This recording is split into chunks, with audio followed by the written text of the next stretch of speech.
Hi friends, welcome back to another episode of Generation Tech. My name is Alan. So we're now on part 2 of our What If the Galactic Empire Invaded Earth miniseries. Now I could just say that the Death Star arrives and blows up the planet, then just loop this shot of Leia and Luke kissing and Vader going no.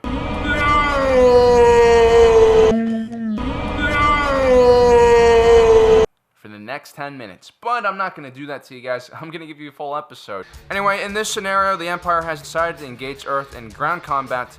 Last episode, we said that the Empire had 3 legions, but that's far too few to occupy a planet the size of Earth. So we're going to do away with the numbers, and we're just going to talk straight up about their equipment and tactics, and then I'll let you know what I think, and you guys tell me what you think. To begin with, our own troops would absolutely get shredded by Imperial firearms, and even ceramic trauma plates don't have high enough of a melting point to stop a plasma bolt. But most likely our armor would be useless, but the good news is that that's about 30 to 50 pounds less body armor we'll need to wear. Our soldiers would look relatively similar to the rebels in Rogue One. These guys kind of actually look like they just jumped off a Huey for a long-range patrol in Nam. Even the helmets look the same.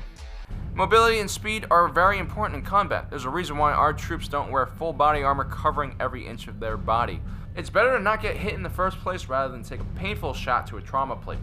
Now let's take a look at Stormtrooper armor. It consists of 18 individual plastoid composite plates which are sealed onto a bodysuit glove. It's designed primarily to absorb energy and dissipate it across a wider area. In a very basic form, it's a similar philosophy to Kevlar. The gaps in the armor where only the body glove is exposed and helmet visor are weak spots that can be penetrated even by primitive arrows. The armor plates are only resistant to projectile weapons and shrapnel. At one time, personal armor was extremely effective against slug throwers in Star Wars, but with the rise in popularity of blasters, armor design shifted towards thermal energy dispersion instead of stopping kinetic force. In Legend, Stormtrooper armor was able to take multiple hits from Tusken Raider cycler rifles.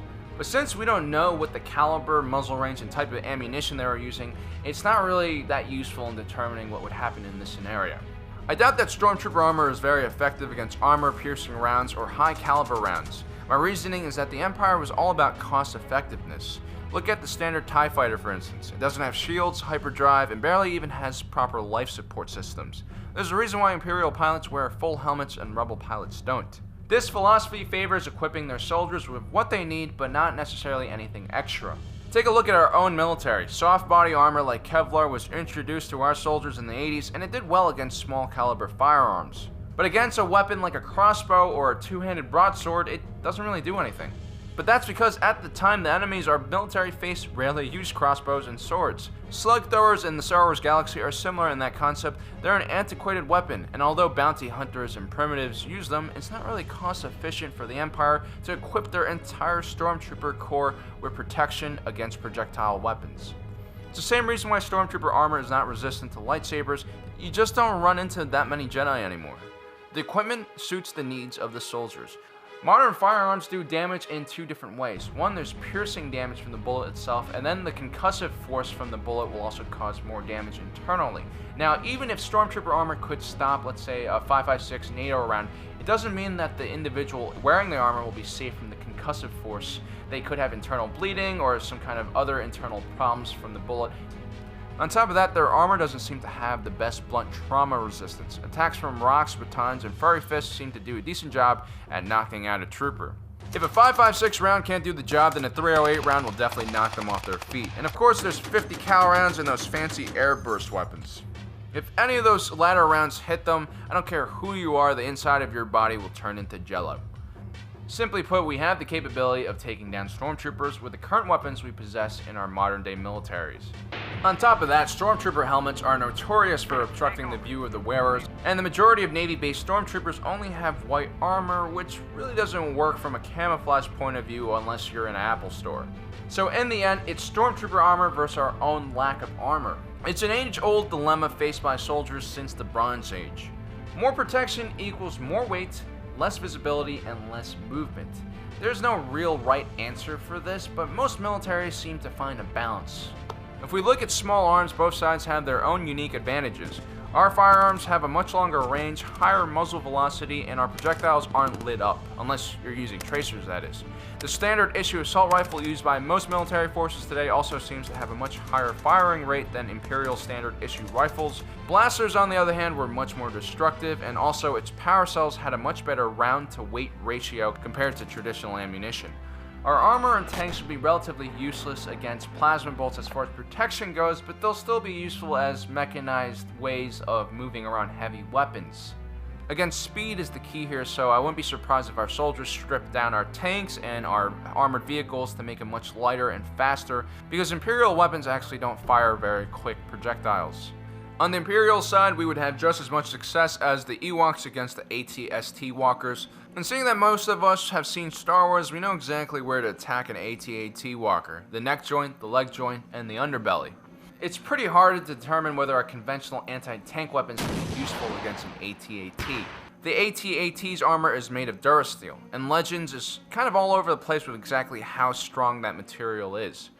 In the Legacy of the Force, it's stated that Durasteel has a yield strength of 80 kilos per centimeter. Now, that translates to roughly 1,100 psi. That doesn't make any sense because the tensile strength of plywood is like 3 or 4 times higher than that. But what we can see is that a Star Destroyer crashing from orbit can maintain its structural integrity, and an AT-AT when tipped over sideways can also maintain structural integrity. That's quite impressive. An AT-AT is about 22 meters tall. For comparison, let's look at this car being dropped from 20 meters. It reaches the speed of about 70 kilometers per hour. Of course, cars, especially modern cars, are designed to give away and absorb impacts. It's still quite impressive that an AT-AT remains relatively intact after being tipped over. Despite all this, the AT-AT walker still remains a very terrible design. Its center of gravity is way too high and its turning speed is relatively slow. There's a reason why most battle tanks in the world have their guns on a rotating turret. It just allows them to acquire targets faster. There's just way too many vulnerabilities for it to be useful as an assault vehicle. It's more like an observation platform or an artillery platform. Combined with its slow speed, it also serves as a target for Earth's remaining air forces. If handheld weapons can't get the job done, other weapons deployed by bombers or fighters like the MOP or Massive Ordnance Penetrator definitely would. It can tunnel through 200 meters of straight rock. It definitely would be able to penetrate an AT-AT. The concussion force alone would turn the people inside of it into jelly.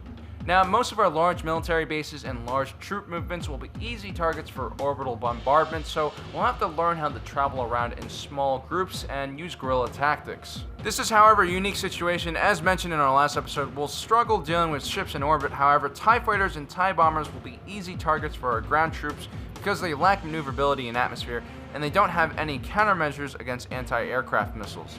Several militaries in the world have underground bunkers for aircraft storage, and if we're able to keep those from being found, it's very possible that humanity will be able to have some air coverage and even air superiority in some regions. That means we'll be able to cut off Imperials from resupply and eventually overrun their positions. Our primary objective is to bleed the Empire in a war of attrition, and we do that by attacking supply lines, causing heavy casualties, and most importantly, maintaining our own morale.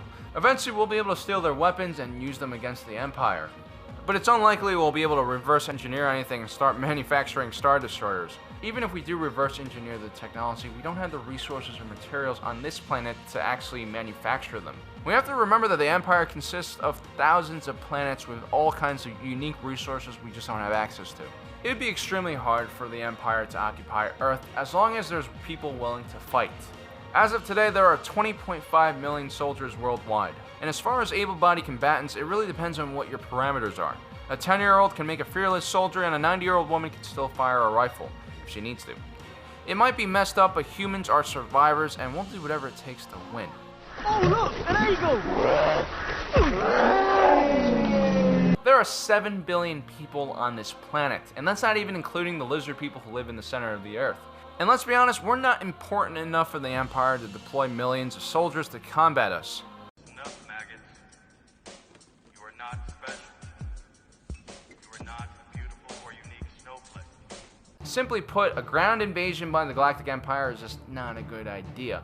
Think Afghanistan plus Vietnam plus Iraq plus Syria times like 20. They really only have 2 options. One is diplomacy, and the other one is destroying our planet and all the resources along with it. And lastly, guys, I'm not going to include Darth Vader in this episode because not every Imperial squadron has a Sith Lord. In the end, Star Wars is made by great storytellers, not military tacticians. That's why a lot of things actually don't make sense at all. Earth's military technology is real and has been developed for thousands of years. It's based on reality. That's why Earth's military stands a chance at defeating the Empire. But I still love Star Wars, guys. I mean, I'd love to fly an X-Wing, I'd love to get inside of a Stormtrooper helmet, and I would really, really love to eat an Ewok. Seriously, guys, check out Ewok jerky. It looks so good. Anyway, guys, I hope you enjoyed this episode. I sure enjoyed making it for you guys, and let's try to keep it civil in the comment section below. Even if you disagree with someone, it's usually pretty beneficial if you just listen to them. You can always learn something new. That is, unless you're a Sith. Only Sith deal in absolutes. And talking about absolutes, I absolutely hope that you subscribe to our channel, and I absolutely hope that you will hit the notification button, and I absolutely hope that you will tell your friends about us, especially your friends who don't know anything about Star Wars, because I want to introduce them to Star Wars so that when the Empire does come one day, they'll know exactly where to hit a AT-AT Walker with an RPG. Well, guys, thanks for joining us today. If you're watching this, you are Generation Tech.